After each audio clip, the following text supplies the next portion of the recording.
My son Jack stormed through the front door after school last winter, slamming his backpack down, frustrated. Dad, Ms. Lewis said solar panels are useless on cloudy days, he yelled. She said they can't make any electricity when it's not sunny. That's why she says solar won't work in Portland. I froze. I'm a solar installation foreman with 12 years of experience, and I've installed hundreds of solar arrays right here in Portland, one of the cloudiest cities in the country.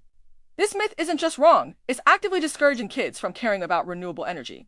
I sat him down at the kitchen table, pulled up the real-time generation logs from residential array I did sell to Northeast Portland the year before, and explained the truth. Solar panels produce direct stand logs from generation in Chisholm the year they lied. Even on the cloudiest, rainiest Portland days, they still produce 10-25% of their maximum output. We designed systems here specifically for cloudy weather, and they work. Jax frowned.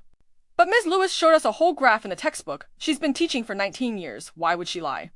The next morning, I emailed Ms. Lewis. The school was hosting a Green Jobs Career Day that afternoon, and I asked if I could do a 15-minute presentation about solar energy for her class. She wrote back quickly, happy to have me. I grabbed my laptop with due-time solar generation docs, DOE solar energy fact sheets, efficiency task reports for cloudy conditions. I had copied of the Oracle Solar Mathematical Science standards on my way to the school.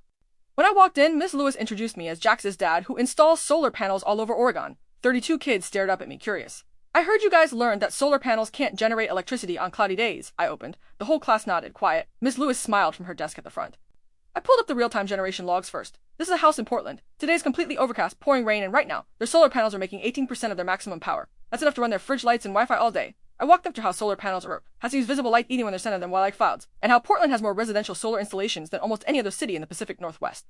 I pulled up the Oregon State Standards, which explicitly require teaching students about solar energy performance in all weather conditions. Ms. Lewis's smile dropped fast. She kept tapping her pen on her desk, clearing her throat. When a kid raised her hand and pointed to the textbook on the shelf, I grabbed it and checked the publication date, 2000. Renewable energy technology moves faster than your textbooks do, I said. 24 years ago, solar panels were way less efficient. Now they work great even in the rain. Ms. Lewis stuttered, abruptly, voice sharp. Thank you for that, Mr. Reed, but we need to move on to our climate unit. I packed up, but not before Jax raised his hand and asked, So our textbook is wrong? The class burst into quiet chatter. Ms. Lewis's face turned bright red. That night, Jax came home in tears. Ms. Lewis had given a pop quiz that afternoon with the question, What conditions do solar panels need to generate electricity? Jax wrote daylight, even on cloudy days, and got marked wrong. He got an F on the quiz just for that answer. I scheduled a meeting with Principal Parker the next day, bringing the DOE data, real-time generation logs, state environmental standards, Jax's quiz, and the 2000 textbook. Principal Parker called Ms. Lewis in, and when confronted, she crossed her arms. This is how I've taught solar energy for 19 years. It's simpler for the kids to understand. I lost it. Simpler doesn't mean right. My son is crying because he's scared to write down the truth. You're teaching kids to give up on renewable energy before they even learn how it works. 2 weeks later, the school updated all their environmental science textbooks. Ms. Lewis was required to complete a state-mandated renewable energy training course. On Jack's MEX report card, Ms. Lewis wrote strong critical thinking skills. But at the parent-teacher conference, she would look at me. When I signed up to volunteer for the school's environmental club, my name was crossed off the list.